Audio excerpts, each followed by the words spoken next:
भयंकर और डरावनी सपनों का सोते सोते नींद का खुलना, और नींद जब सपने से खुल जाती है तो पूरी रात फिर नींद नहीं आती। सपने में उल्टे सीधे दृश्य दिखाई देना, प्रेतों का दिखाई देना, सफ़ेद वस्त्र पहने हुए दिखाई देना, नागों का दिखाई देना और रंगीन साड़ियों में महिलाएं दिखाई। वैसे तो ये प्रेत बाधा के ही लक्षण हैं, लेकिन कई बार मानसिक प्रभाव के कारण भी ऐसे सपने आ सकते हैं। और कई लोगों को तो ऐसे सपने आते हैं कि अभी अभी सोए थे, 10 मिनट के अंदर सपना आया और उनकी नींद टूट गई। पूरी रात फिर उनकी उस सपने के बारे में सोचते हुए गुजर जाती है और पूरी रात वो सो नहीं पाते। ऐसे में बहुत सारे शारीरिक विकार हो जाते हैं, मानसिक रूप से इंसान पीड़ित हो जाता है और धीरे धीरे जब लंबे समय तक उसके साथ ऐसी घटनाएं घटती रहती हैं, फिर वह तो धीरे धीरे बीमार हो जाता है। और बीमारी का कारण मात्र सपना ही होता है, क्योंकि सपने में कुछ ऐसे दृश्य आते हैं कि फिर दिन रात वह आदमी या वह इंसान उन सपनों के बारे में पूरा दिन सोचता ही रहता है। तो इससे मानसिक विकार बहुत पल जाते हैं। हमने बताया कि यह प्रेत बाधा के लक्षण हो सकते हैं, लेकिन नज़र दोष के भी लक्षण हो सकते हैं, और नज़र दोष के अलावा पितृ दोष के भी लक्षण ऐसे भी हो सकते हैं। तो आपको परेशान होने की आवश्यकता नहीं है।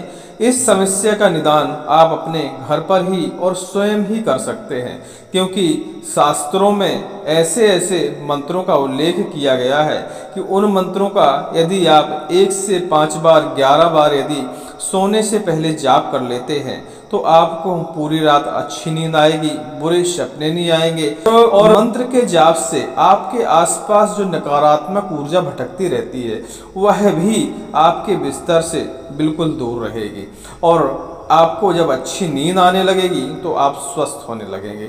ईश्वर की कृपा से आपका सब कुछ आनंदमय हो जाता है, क्योंकि जब शरीर स्वस्थ रहेगा तो सभी कुछ आनंदमय ही रहता है, और शरीर बीमार तो कुछ भी नहीं सुहाता, ना धन सुहाता है, ना खाना सुहाता है, और ना ही किसी सुख का एहसास होता है। क्योंकि शरीर के लिए जितना खाना आवश्यक है उतनी ही नींद आवश्यक है, और उतना ही सुख और मानसिक संतुष्टि की भी आवश्यकता होती है।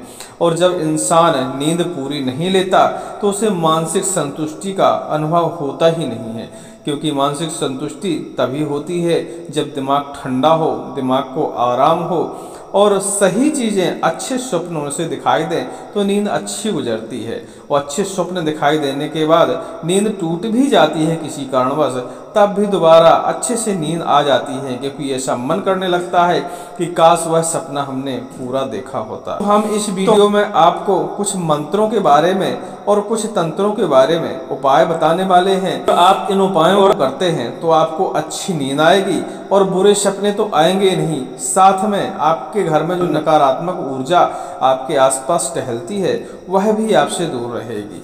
तो पहला तंत्र उपाय सुन लीजिए, फिर इसके बाद हम आपको मंत्र उपाय के बारे में बताते हैं।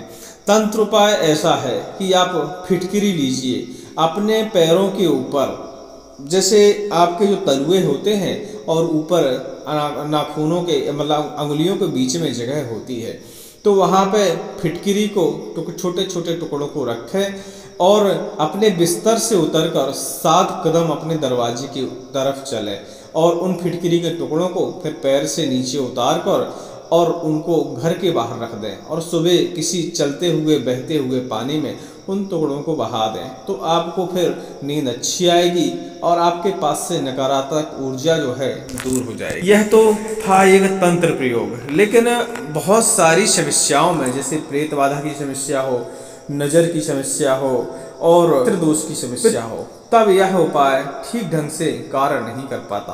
कार्य तो करता है लेकिन उतना अच्छा असरकारक नहीं है। तो आप ऐसे में एक मंत्र है दुर्गा सप्तशती के एक अध्याय में, उस मंत्र का आप 5 बार या 21 बार पूर्व दिशा की ओर मुख करके सोने से पहले हाथ पैर धोकर इस मंत्र का यदि जाप कर लेते हैं तो नींद अच्छी आती है और नकारात्मक ऊर्जा जो है आपके शरीर से हमेशा दूर रहती है। क्या है वो मंत्र, ध्यान से सुनिएगा, और ना लिख पाए ना समझ पाए तो दुर्गा सप्तशती ऑनलाइन सर्च करिएगा और उसमें आपको यह मंत्र मिल जाएगा। इसके अलावा आप दुर्गा सप्तशती की 60 रुपये की बुक आपको कहीं भी मिल जाएगी, आप उसको ले लीजिएगा, तो उसके अंदर यश मंत्र का उपाय मिल जाएगा। और दुर्गा सप्तशती आप खरीद लेंगे तो उसके अंदर दुर्गा कवच होता है, आप उसका नित्य पाठ भी कर सकते हैं, जिससे घर में ग्रह कलेश नहीं रहेगा, प्रेत बाधा नहीं रहेगी और घर की पूर्णतया सुरक्षा होगी। दुर्गा कवच वैसे बहुत महान कवच है, इसके बारे में हम नवरात्रों के पहले आपको एक वीडियो बना के देंगे। तो मंत्र सुन लीजिए। या देवी सर्वभूतेषु निर्दारूपण संस्था नमस्तस्यै नमस्तस्यै नमस्तस्यै नमो नमः। या देवी सर्वभूतेषु निर्दारूपण संस्था नमस्तस्यै नमस्तस्यै नमस्तस्यै नमो नमः। या देवी सर्वभूतेषु निर्दारूपण संस्था नमस्तस्यै नमस्तस्यै नमस्तस्यै नमो नमः। या देवी सर्वभूतेषु निद्रारूपण संस्था नमस्तस्यै नमस्तस्यै नमस्तस्यै नमो नमः। उम्मीद करते हैं कि 5 बार में आपने इस मंत्र को अच्छे से समझ लिया होगा, और नहीं समझ लिया तो हमने आपको उपाय बता दिया है कि यह मंत्र आपको कहाँ मिलेगा।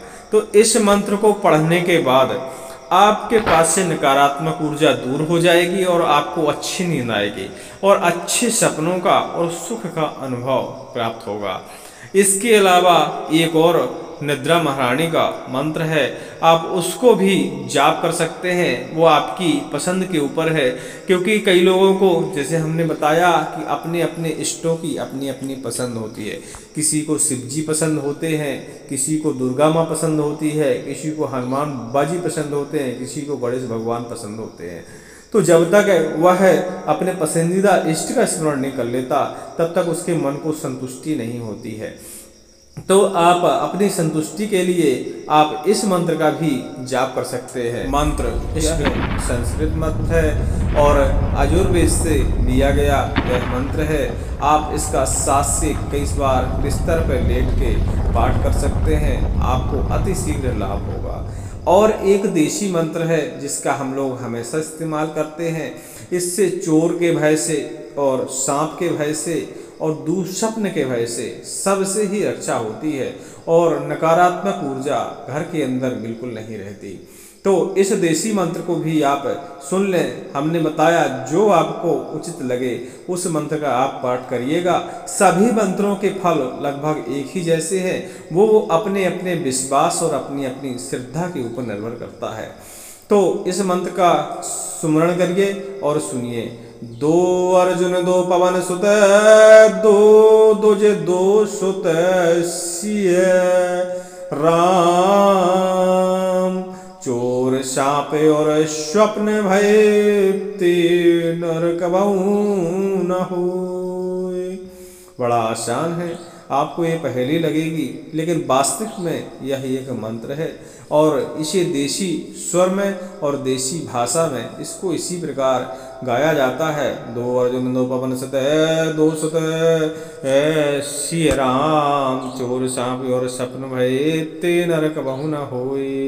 वैसे इसकी आपस में लाइनें मिलती नहीं हैं, लेकिन पूर्वजों ने और गुरुजी ने लगभग इसको ऐसे ही बताया है, तो हमारे दिमाग में ऐसे ही रटा हुआ है। इस पर मंत्र को पढ़ने का नियम इस प्रकार है कि आप जैसे ही बिस्तर में लेटिए, आंखें बंद करिए, मन में स्मरण करिए अपने घर का चारों ओर का, अपने खटिया के आसपास का, बिस्तर के आसपास का, और उंगली से ही मन में स्मरण करके एक जगह उंगली घुमाइए और सोचिए कि हमारा घर अब चारों तरफ से बंध रहा है, और इस मंत्र का जाप करिए और साथ में राम का जाप करिए। ओम श्री रामे रामे रामेति रामे राम नाम मनोरमो सहस्रनाम तातुल्यम राम नाम वरनने। तो इस चौपाई का भी जाप करें और अपने घर को उंगली और मन के इशारे से बांध दें।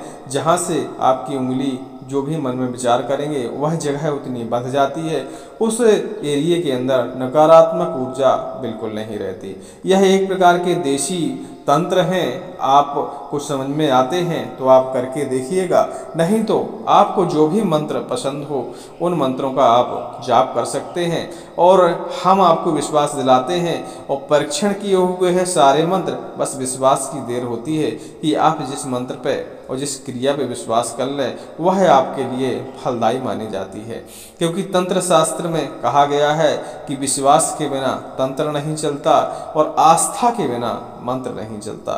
तो इस बात का ध्यान रखते हुए आप मंत्रों पे और तंत्रों पे आस्था रखें, जिससे उनका फल आपको 100% मिलेगा। नमस्कार, आप देख रहे थे औषधि तंत्रा चैनल और उम्मीद करते हैं यह जानकारी आपको अच्छी लगी होगी।